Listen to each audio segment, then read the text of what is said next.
one of the good things about us biologically is like you're not on the same clock as a woman, right? But there is a clock that for a minute you want to have to be able to be active. Yeah, my buddy 51, he got a baby. We call him Grandpa Daddy. Grandpa Daddy. He's not gonna see that kid turn 30. He be lucky to see I did not have to go there.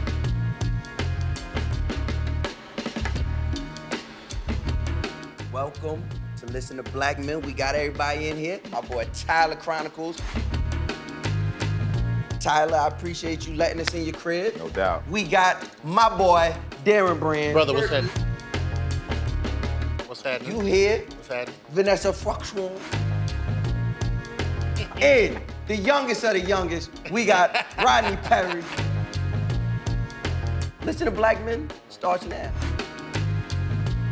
I think we never give no real voice to any female comics and give them their own voice to tell the story. So I want to ask you is, are you experiencing the same thing your male counterparts? Well, that's a good. No, my check ain't even the same. So I know that for certain. You know, historically, women have always been looked at as more inferior. And so I think that that slides right on over to comedy and them not having a certain trust in women, a trust that they will be funny based upon your experience with women might not be the best. You know what I'm saying? Maybe your mama ain't funny. You know what I'm saying? So it starts from there. So as we were able to get out there and have kind of those voices and hear different stories, we were able to go past that kind of surface level material that was missing and get to some more in-depth stories. And now that trust is there for us now. Is it better now than 15 years ago? I think it is different now than it was 15 years ago.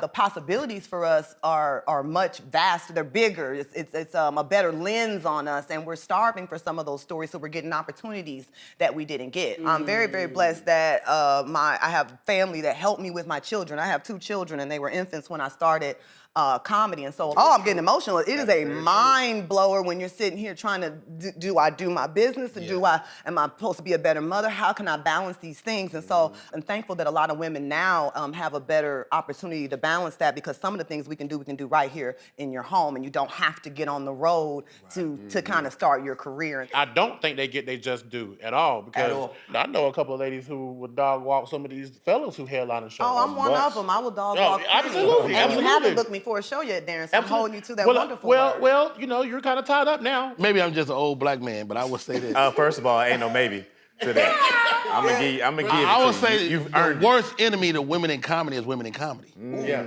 You know, like women, I've seen women hate on other women because there's this whole queen syndrome that if you're not the only woman on the show, it's like, that gotta go. When I hear the statement, like you said, OG, sometimes women are their own enemy, that is still kind of like from the atmosphere that men set, right? Because they feel like they gotta be the queen because we've only made space for one person on the bill. Wow. I wanna ask y'all this. I wanna ask, because you know, it's a room full of comics, I wanna ask y'all this. What do y'all feel when it comes to joke stealing? I think it's downright disrespectful. First off. You know what I mean? Downright disrespectful. It's I think rude as shit. it's hard to try to wrangle it, though. You know, I have a couple of instances where I know you did my joke straight out. You know what I'm saying? Like, I stood there and watched somebody do my bit, and then when he saw me, he went, oh, man, and I'm sort of like, why would you do that? Like, that is so, I don't know what came over me. I'm so sorry. It's the same situation. We're at a show, and we outside eating. I'm outside, we smoking. I'm like, is that your joke? And I'm mad. He's chilling. Yeah. I'm like, well, let's go in there. Let's get to it. Nah, bro, that just happened. But just know, look me in my face when I tell you I don't with you. And you can take that any way you want. So it can mean a lot or it can mean a little. I don't care. I just want you to know that. Nothing may not happen to you directly for stealing jokes, but once that word get out, you'll feel it. There are some people that would take your joke for real, and then it ends up on a higher level, and you're like, ooh, now those really hurt. I'm kind of torn on this thing because I have been doing comedy so long, 30 years in the game. There is people that grew up on us. You know, just like we grew up on Eddie Murphy, they grew up on Comic View. And so it's people that come into the game that's got ideas that feel original that they saw on TV. It's not okay But that's what I call theft by osmosis. Yes, it is. Like you just absorbed comedy. They feel like it's their own for sure. I was doing a show in New York. It had like 7 comics on the show. We all went open mic. I did a joke, and one of the older OGs was like, "Hey, bro, you ain't seen my special. You doing my jokes?" And I was like, I'm gonna be honest with you, I never saw your special. I didn't know you did a joke. You know what I'm saying? I didn't know you did a joke like this. I said, but let me go back and make sure I'm. Was it Similar. similar? Same premises? Yes. Joke for no. So do you still do it? No. And I did, like I said, the approach was kind of wild. You know what I'm saying? I thought he looked at me like little bruh, but then, and of course I was killing, so that probably made it even. Yeah. You know what I'm saying? But. I love how all our stories is how we was killing. But go ahead. We can't tell our stories about we. Oh, we ain't gonna. Why would I tell a bomb story? I do for I am top 5, dead or alive. Die line. Big baby, Darren Brand, big baby. I'm on tour with Gary Owen. Gary Owen and I are equal at this point. He does the Think Like a Man movie, so the next time we go back, we're not on the same level no more. He's unequivocally closing, and we just had to be big grown men. So the question is, are y'all ready for the day when one of y'all have to go, I Well, should real close? quick, how did you feel, before I answer, how did you feel when that actually happened, when it was like, okay. Well, I knew it had happened. I knew Think Like a Man was a global movie, and I knew that the people wanted to see him go last. And so no matter what I was gonna do on stage, which I'm gonna heat his ass up, he still would deserve to close because of his level of stardom at that time. And so I was comfortable with it, but it's just, you just gotta take it for what it is. It was actually Monique who had told me, we were working on the Monique show at the time. She was telling me, I don't care who goes up, in what order. And she was like, as long as my check is right. And for her to say that, you know, it really was helpful for me because it was hard for me to kill my ego. What helps my ego when it comes to closing and opening, I've been blessed to be on some major tours, like theaters, arenas, and I do feel like I'm the best comic on a lot of those. But it always takes me back to staying in this present, because I prayed for this moment right here. There is nothing like being the last, the buck stopping with you. You know, if you in the comedy club, wherever that is, in the buck, ain't nobody else. And you've earned that. Like I had a comic years ago, he begged me, say, Rod, man, can I close? You mind if I close? And I let him close. And I said I would never do that again because he hadn't earned it. How does y'all comedy play into your lens when it comes to trauma, when it comes to mental health? Comedy is my solace. It's where everything is okay. You know, no matter what's going on, if I'm physically not feeling well or whatever, while I'm performing, it don't exist. Right. It's a cover. That's what it is for me. What about that moment when you walk off stage, when it all comes back? That is what I have. You go lay in the fetal position and cry. Right. Yeah. Comedy is a healing thing. It's so funny. I grew up. Oh, that was so funny. I grew up in a fucked up household. Yes, sir. Verbal abuse. Yes, sir. Alcohol abuse. And then being the class clown made all that go away. Yes, sir. So where everybody in school was like, oh, Darren is so funny. You have no idea. I don't even talk at home. I don't even eat at the table with my family. I come straight football practice, do my homework, I go in my room. There was no family interaction, but comedy, till this day, just like it did back then, it saves you. Like you said, it covers up the wound for a little bit. Like between 2020 and 2023, I think I had to perform on like 6 deaths of people that was close to me. Like somebody died that morning, I had a show that night. Wow. And the people in the crowd don't even realize, just as much as you need me, I need you. I need you. I need you. Y'all don't even have y'all in here like he is healing me. Y'all don't even know you are saving me. Yeah, for me it was the pandemic. Like I thought I was doing comedy for the people. Right. Yeah. And then the pandemic When happened. they took it away, the pandemic happens. You realize you was doing it. And I can't go nowhere boy. and get these jokes off. And my wife was like, look, you gotta figure something out. Yeah. Man, listen. You know. Ooh, I'm sorry, And you Brett. started a TV network. Listen, I was so afraid of losing comedy, I just went crazy. I literally went insane. I was up 8-9 hours on I was IG watching you. on the live doing That sock boy was puppets. live. I was doing sock puppets. I was recreating scenes. Hey, the sock puppet. The sock puppet was- Bro, That was I the was part. battle rapping myself for hours. I was just scared that comedy was gone. To take away real laughter and energy from people who that's how we survive, that was probably the most down, depressed time I've ever been in my life.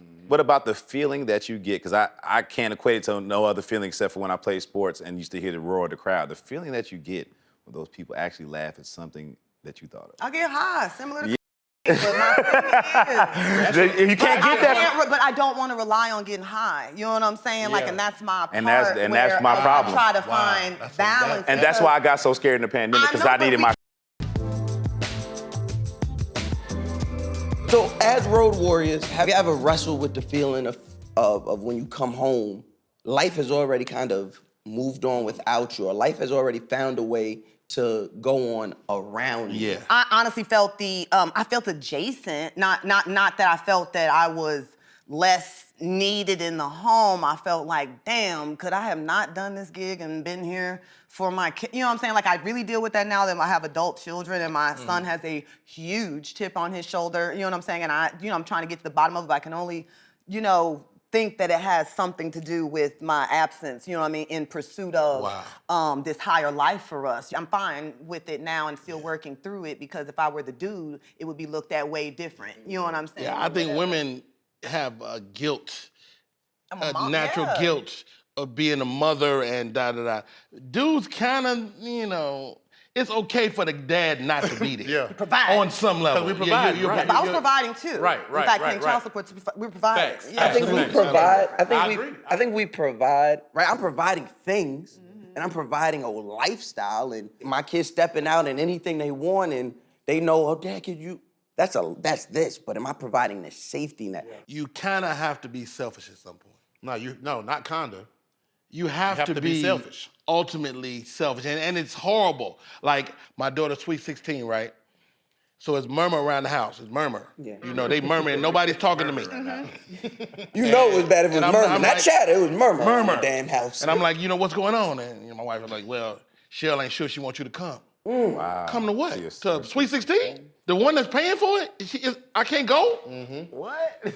I'm like, what's the problem? Well, every time you're there, it becomes about you. My Lord. And she wants her moment. She wants her moment. So I had to stop back as a father, make sure she had her moment. I'm still going.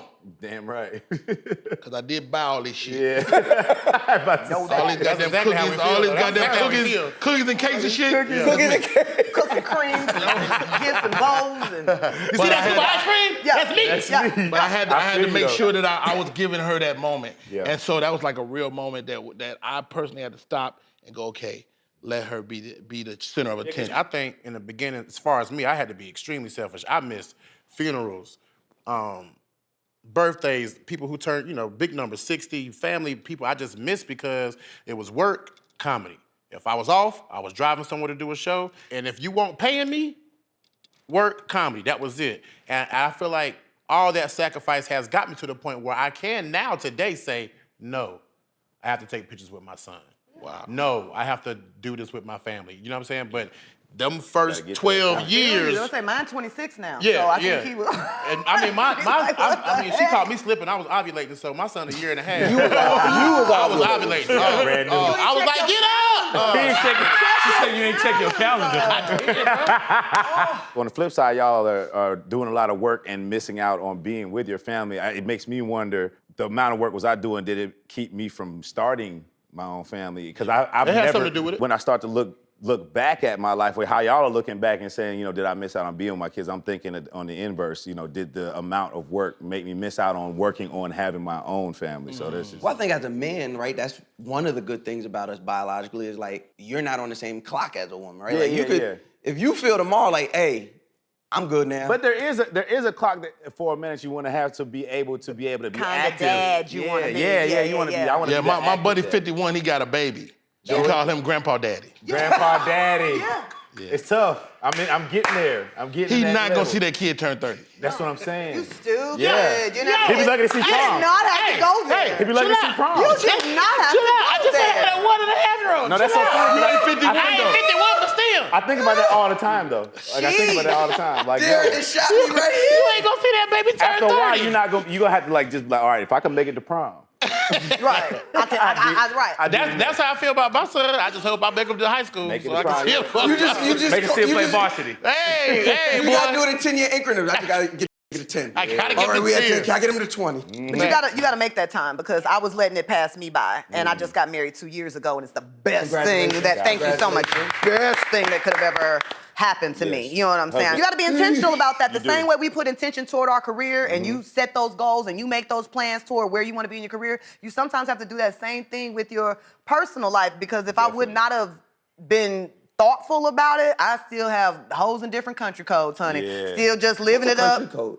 Different country codes. It's when you tour in Europe. That's what she Anyway, got. That's at the barbershop too. Yeah, Yeah, area codes. remember that conversation from Area earlier? codes is for here. Clearly, They call all my somebody 84 shows was in America. Clearly. Where they got area codes. You talking about calling Clearly. Texas. You know what I mean? You talking about Colleen and them. 4-1. Okay. But that, Yeah, it's a There's the thing. 3 numbers before the 1. And so I didn't, I cut off everybody, you know what I'm saying? Like not even the break in case of emergency. I had to cut that off too, you know what I mean? And really clean it up. It's hard. You know what I'm It's saying? hard. So that It's hard to put up that emergency. it that is emergency. hard.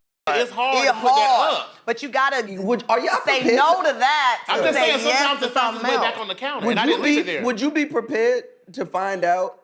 Would you be prepared to find out that you was the breaking the case of emergency? You should be like, proud I would be like, that you were breaking the case of emergency. Oh, I would be. I would be like, You're the last one standing. Girl, did you just? Right. I wake up. Oh, He'd be don't like, you- oh, she broke the glass. chose me. The She broke the glass. Yeah. I know when it's coming because they start watching my stories again.